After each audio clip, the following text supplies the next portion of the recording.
भी पूर्व जन्म पर बिलीव करती है। क्यों कर रही है? क्योंकि ऐसे केसेस आए, शरीर तो जल गया, डेथ हुई, या शरीर को दबा दिया, दफना दिया, बट वो चेतना, वो ऊर्जा जब इस पृथ्वी पर दोबारा जन्म लेती है तो क्या होता है? कोई एक बच्चा जो विद्यालय नहीं गया, जो किसी ऐसे स्थान पर नहीं गया, वो जो किसी लोगों को जानता नहीं था, उसने सडन ये बोलना शुरू किया कि मेरा तो घर ये नहीं है, मैं तो उस जगह का रहने वाला हूँ, मेरे तो माँ वहाँ है, मेरा पति वहाँ, मेरी पत्नी वहाँ है। और लोग जब लेकर गए तो उसने उन लोगों को पहचाना, उनसे नाम के साथ संबोधन दिया। तो क्या इसका जवाब दिया जा सकता है कि ये क्या था? कुछ तो ऐसा था कि जिसने एक शरीर के जल जाने के बाद, एक नए बच्चे के पैदा होने के बाद, किसी एक अनजान जगह ले जाकर एक बच्चे को खड़ा कर दिया। या आप लोगों में से बहुतों के साथ क्या ऐसा नहीं हुआ? ध्यान से मेरी बात को सुनिएगा। आप लोगों में से बहुतों के साथ ऐसा हुआ होगा कि सडन आप किसी रास्ते पे जा रहे हैं और आपका रोज का रास्ता है और आपने एकदम सोचा कि आज इधर से नहीं इधर से जाता हूँ। फिर आपको सुनने में आया कि जिस रास्ते से आप रोज जाते थे उस रास्ते पे एक बहुत बड़ी दुर्घटना हो गई। शायद उस टाइम आप वहाँ होते, आप उस दुर्घटना का शिकार हो जाते। एक माँ जो अपने घर में बैठी है और एकदम वो बेचैन होती है, परेशान होती है, कोई फ़ोन नहीं, कोई खबर नहीं, और रेस्टलेस हो जाती है। और थोड़ी देर बाद उसको ये पता लगता है कि उसका बच्चा एक दुर्घटना में बाल बाल बचा। तो वो क्या एनर्जी थी जिसने घर के अंदर बैठी हुई माँ को विचलित कर दिया? आप सडनली, कई बार ऐसा होता है कि आप किसी व्यक्ति के बारे में सोच रहे हो, बहुत दिल से याद कर रहे हो और उसका फ़ोन बज जाता है। ये क्या एनर्जी? ये कौन सी चेतना है? ये क्या है? कुछ तो है, इंट्यूशन। ये क्या है? कई बार सडन आपने देखा होगा, फ्लाइट क्रैश हुई, अहमदाबाद की फ्लाइट का भी आपके आगे एग्जाम्पल है, जिसके अंदर सडन कुछ लोगों ने लास्ट मोमेंट पे फ्लाइट कैंसिल कर दी।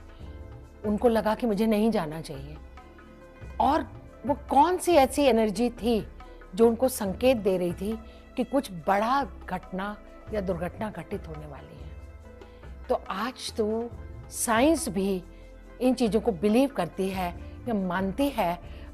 ठीक है, साइंस सबूत मांगती है, तो एक दिन ऐसा आएगा कि जिन आकाशिक रिकॉर्ड्स की मैं बात कर रही हूँ आपसे, वो साइंस उसके ऊपर रिसर्च कर लेगी और साइंस उनकी बात कर रही होगी बिल्कुल उसी तरह जिस तरह आज आप क्लाउड की बात करते हो। अब मैं आपको एक उदाहरण देती हूँ। मैं बार बार कह रही हूँ, मैं साइंस के ऊपर पूरा बिलीव करती हूँ, मैं साइंस को चैलेंज नहीं कर रही, मैं किसी भी चीज़ का दावा नहीं कर रही, लेकिन मैं आपको उस एनर्जी, उस आध्यात्म की शक्ति, उस ऑकल्ट की पावर को बताना चाहती हूँ, जो कि अविश्वसनीय किंतु सत्य में आता है। मैं उदाहरण देती हूँ अपना। इस साल में 2025 में 29 जून को सडन मेरे बैकबोन में चोट लगी और MRI रिपोर्ट्स में आया कि मेरा L3, L4, L5 सब टेढ़ा मेढ़ा होके मेरी वेंस दब गई। दिल्ली NCR के 5 बड़े हॉस्पिटल्स, 5 न्यूरोलॉजिस्ट टॉप के, उन लोगों ने कहा कि इमीडिएट सर्जरी रिक्वायर्ड, और बिना सर्जरी के मैं अपने पैरों पर शायद खड़ी नहीं हो पाऊंगी, और सर्जरी के बाद भी अगर मैं खड़ी हो गई तो मुझे ईश्वर का शुक्रिया अदा करना चाहिए। आज आपको बताती हूँ कि मैंने कोई सर्जरी नहीं कराई, मैंने थोड़ी फिजियोथेरेपी अवश्य कराई, और उस हीलिंग एनर्जी से, उस हीलिंग पावर से, उस ब्रह्मांड की शक्ति से, उस अध्यात्म की पावर से या इनर एनर्जी से, जिसको हम रेकी ऊर्जा का नाम दे सकते हैं, हीलिंग पावर का नाम दे सकते हैं, आध्यात्म की शक्ति का नाम दे सकते हैं, या उस सुपर एनर्जी की पावर जो हम सबके हृदय में मौजूद है, जिसको हम पहचान नहीं पाते। आज आपके आगे मैं एग्जाम्पल हूँ कि बिना किसी सर्जरी, बिना हॉस्पिटल जाए हुए 2 महीने के अंदर मैं अपने पैरों पर खड़ी थी। मैं अपने सारे काम कर रही हूँ, मैं गाड़ी ड्राइव कर रही हूँ, मैं पढ़ा रही हूँ, दोबारा सब कुछ कर रही हूँ। आप बोलिए इसको आप क्या नाम देंगे? प्रत्यक्षम किम प्रमाणम। प्रत्यक्ष को प्रमाण की आवश्यकता नहीं होती।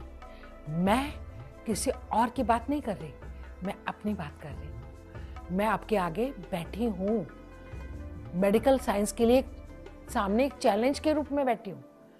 जो 5 टॉप के न्यूरोलॉजिस्ट के हिसाब से मैं कभी भी अपने पैरों पर खड़ी नहीं हो सकती थी, और शायद आफ्टर सर्जरी भी नहीं। तो आप इसको क्या नाम देंगे? कोई तो शक्ति, कोई पावर, कोई एनर्जी, कोई इनर ऐसी शक्ति जो कहीं ऐसी जगह से जुड़ी है, जो हमारे अंदर उस शक्ति को देती है कि हम चाहें तो कुछ भी कर सकते हैं। ये जो शेर, शायरियाँ, कविताएं लिखी गई हैं, क्या आपको लगता है ये सिर्फ कोरी कल्पना है? ये सब सत्य पे आधारित है। नासा भी तो मानता है, नासा भी तो हमारी विद्याओं में बिलीव करता है।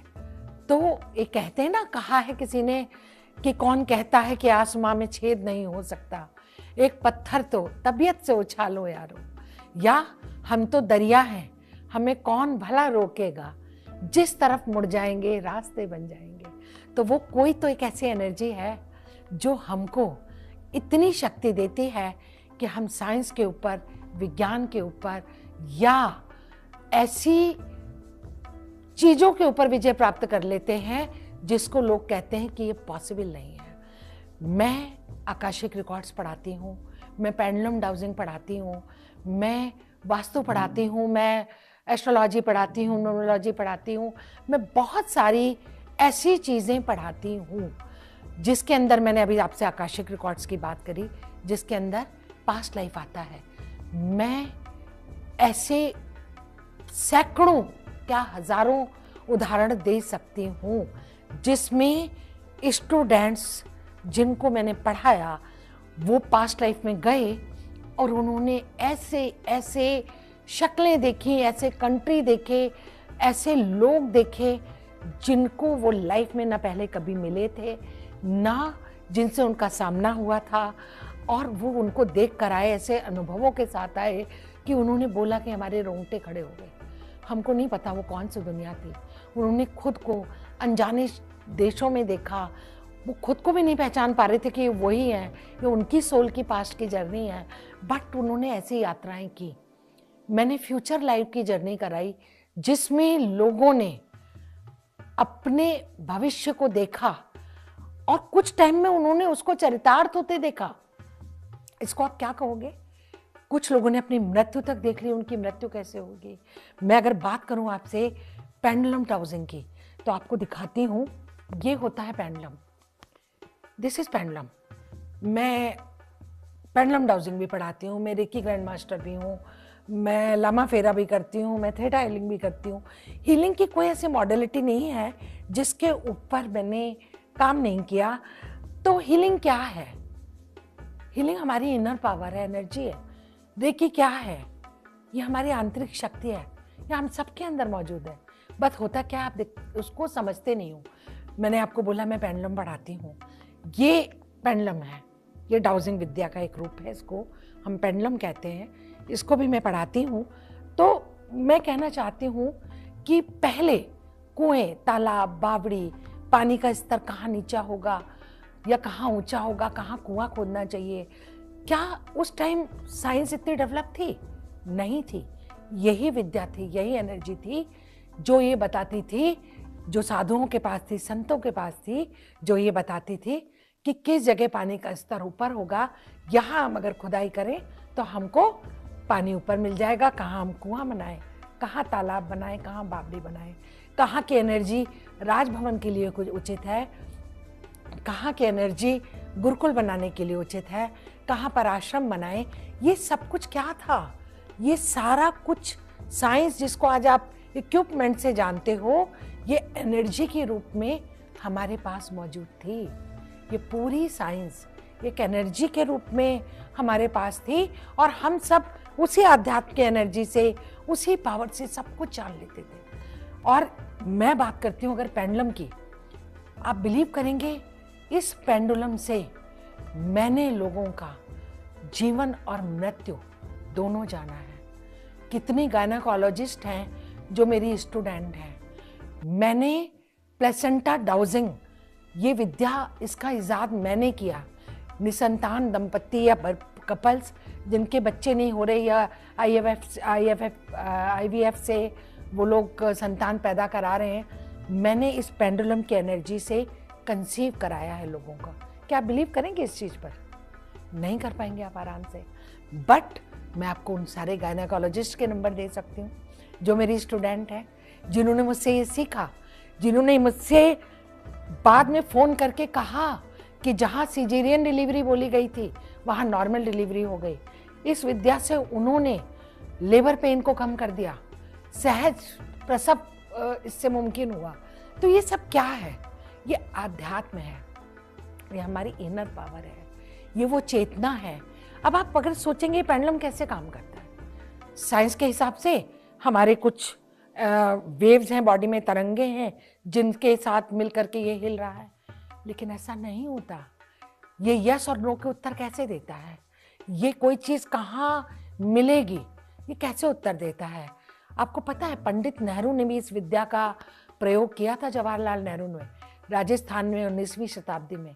किस लिए? कि वहाँ पानी का लेवल बहुत नीचे है, तो कहाँ पर हमको पानी ऊपर प्राप्त होगा, ये उन्होंने इस विद्या के थ्रू उन जगहों पर कुएं खुदवाए थे।